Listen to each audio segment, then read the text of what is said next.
플라스틱 재활용은 사기였다. 2014년 미국 비영리기관 센터 포 클라이밋 인테그리티는 충격적인 보고서를 발표했습니다. 플라스틱 폐기물의 위기의 이면에는 수십 년간 지속된 재활용 가능성에 대한 사기와 기만의 캠페인이 있었다. 기업들은 이미 알고 있었습니다. 플라스틱은 기술적으로도 경제적으로도 재활용이 어렵다는 사실을. 그럼에도 수십 년간 재활용 마케팅과 교육 캠페인을 벌여왔고 그 결과 우리 모두는 가능하지 않은 걸 가능한 줄 알고 살아왔습니다. 이제 필요한 건 다시 쓰는 기술이 아니라 완전히 분해하는 기술입니다. 오늘 우리가 소개할 기술은 피커링 에멀전이라는 과학적 구조를 활용해 플라스틱을 분해하고 다시 자원으로 되돌리는 새로운 자원 보관 기술입니다.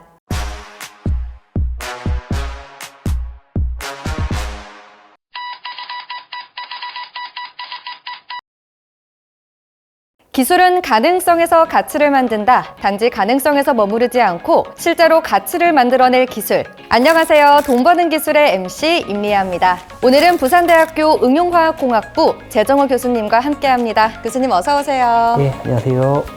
기술을 개발하게 된 계기가 궁금한데요. 순환경제라고 해서 폐기된 쓰레기들을 분해해서 다시 활용하는 그런 순환경제가 이제 글로벌 이슈가 되고 있습니다. 플라스틱 같은 경우에는 EU 같은 데에서는 일회용 플라스틱의 사용을 되게 규제한다든가 2030년까지 플라스틱을 만들 때 폐기된 플라스틱의 일정 함량을 포함한 플라스틱을 이제 활용하는 것도 의무화하고 있습니다. 그래서 이런 것들이 잘 맞아서 이 연구를 하게 된 것 같습니다. 네, 이 피커링 에멀전이라는 개념이 사실 저도 처음에 굉장히 생소했거든요. 그래서 한번 그 개념에 대해 짚고 가면 좋을 것 같은데 설명 부탁드릴게요. 보통 이런 화장품 같은 데는 분자 계면 활성제 같은 게 들어있어요. 물과 기름처럼 섞이지 않는 두 성분은 계면을 형성하게 되는데 계면을 안정화시켜주는 그런 안정제가 없으면은 유지가 잘 되지 않습니다. 분자들 항상 표면 장력을 최소화하려고 하거든요. 그런 것들을 이제 안정하게 해줄 수 있는 분자 계면 활성제를 넣으면은 나노 캡슐 같은 것들을 이제 만들 수가 있는데 저 같은 경우 이제 그런 개념을 제가 하는 연구에 응용했다고 보면 될 수 있습니다. 네, 그럼 이 피커링 에멀전이 왜 페트 분해하는 데 유리한 거예요? 페트 분해를 위해서 다양한 용매를 쓰는데 저 같은 경우는 물을 쓰거든요. 페트를 물과 기름처럼 두 개가 섞이지 않다 보니까는 에멀전화 시켜서 얘네들을 가두면은 가능성이 증진되지 않을까 이제 이런 관점에서 연구를 진행하게 되었습니다. 그럼 교수님, 기존의 페트 분해 기술과 다르게 이 기술만의 차별화된 점이 있다면 어떤 게 있을까요? 대부분 이제 PET를 분해하는 기술들은 기존 페트의 원료가 되는 유기산기가 살아있는 그 생성물들을 만드는 게 목적이 있다면은 저 같은 경우는 수소를 분해하는 에이전트로 사용하다 보니까는 산소기를 다 제거를 하게 됩니다. 그런 조건을 튜닝을 하면 벤젠 고리가 수소로 포화되면 시클로헥산 같은 것도 나오거든요.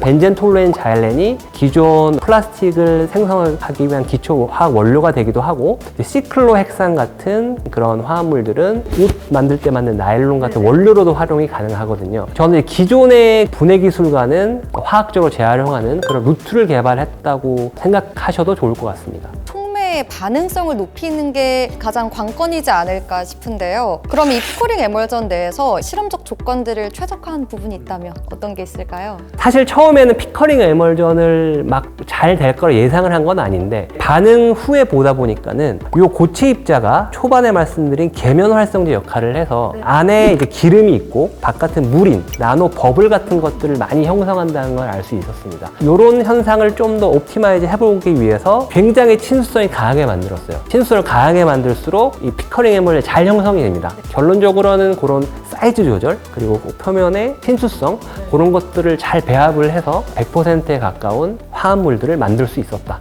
특히나 이 기존 페트LE 기술 같은 경우에는 굉장히 고온, 고압에서 에너지 소모가 컸던 걸로 알고 있는데요. 이 피커링 에멀전 기술 같은 경우에는 저에너지 공정으로도 잘 알려져 있죠. 이 기술의 에너지 소비 관점에서 봤을 때 에너지 절감 효과가 어느 정도인가요?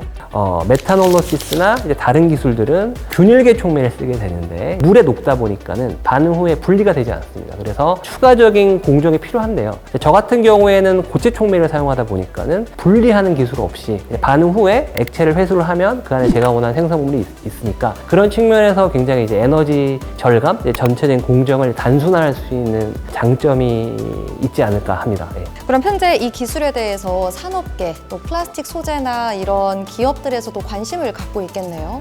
파리 기후협약에 의한 탄소를 감축하는 그런 노력 중에 하나로 플라스틱을 화학 원료화해서 쓰면은 환경 오염 이런 것들에도 기여를 할 수 있지만은 넷 제로라는 의미도 있기 때문에 플라스틱을 화학 원료화해서 재활용하는 것들은 굉장히 큰 관심과 이슈가 되고 있습니다. 교수님 설명을 듣다 보니까 이 기술은 단순히 소재 분해를 넘어서 자원순환이나 지속가능성 측면에서도 굉장히 의미가 큰 것 같아요. 그럼 교수님께서 보시기에 이 기술은 사회적, 환경적 측면에서 또 어떤 가치가 있다고 생각하는지 한 말씀 부탁드립니다. 질문에서 네. 다 나온 것 같긴 한데요. 이런 것들이 결국에는 실험실을 넘어서 상용화가 되고 함으로써 좋은 가치를 창출하고 선순환되는 제 연구에서라고 생각을 합니다. 네, 정말 좋은 표현이네요. 선순환. 자, 그럼 저희가 공통 질문이 있는데요. 마지막으로 이 기술을 한 문장으로 소개한다면 교수님의 한 문장은 뭐가 될까요? 플라스틱을 화학적으로 재활용하는 기술입니다. 최근에 이제 플라스틱을 뭐 기계적으로도 재활용을 하고 열분해로 에너지로 활용을 한다든가 하는데 플라스틱을 다시 화학 원료로 활용을 해서 플라스틱을 합성하는 순환 기술, 탄소가 이제 배출되지 않고 클로즈 루프로 만들 수 있는 그런 기술이 아닐까 생각을 합니다. 그럼 한 단어로 요약하면 클로즈 루프가 되는 건가요? 네, 그렇게 하시는 게 좋을 것 같습니다. 산업은 기술로 움직이고 기술은 선택으로 움직입니다. 여러분이 이 기술을 산업의 중심으로 이끌지도 모릅니다. 돈 버는 기술 다음 시간에 또 다른 기술의 가능성으로 찾아오겠습니다. 지금까지 진행해 임리아. 부산대학교 응용화학공학부 재정호 교수였습니다. 감사합니다. 최근에는 플라스틱 이슈가 되다 보니까 플라스틱 연구를 한 지 한 2, 3년 정도 됐고 그 전에는 바이오매스 기술을 한 10년 정도 쭉 했습니다. 그 중에 하나 이제 소개를 드리면은 피커링 에멀전을 또 활용을 해서 바이오매스를 효율적으로 분해하는 기술을 최근에 또 하나 개발한 바 있는데요. 그 중에 하나가 이제 셀룰로스, 나무에서 종이를 만들잖아요. 종이가 이제 셀룰로스로 되어 있는데 셀룰로스도 어떻게 보면은 천연 고분자거든요. 그래서 얘를 이렇게 분해를 하면 굉장히 유용한 케미칼들을 많이 생산할 수 있는데 이제 이 셀룰로스를 분해하는 게 굉장히 어렵습니다. 페트보다도 더 어려운 게 물에 아예 녹지도 않고 굉장히 단단합니다. 그래서 분해를 효율적으로 하기 위해서 제가 이제 활용한 게 이제 피커링 에멀전 기술입니다.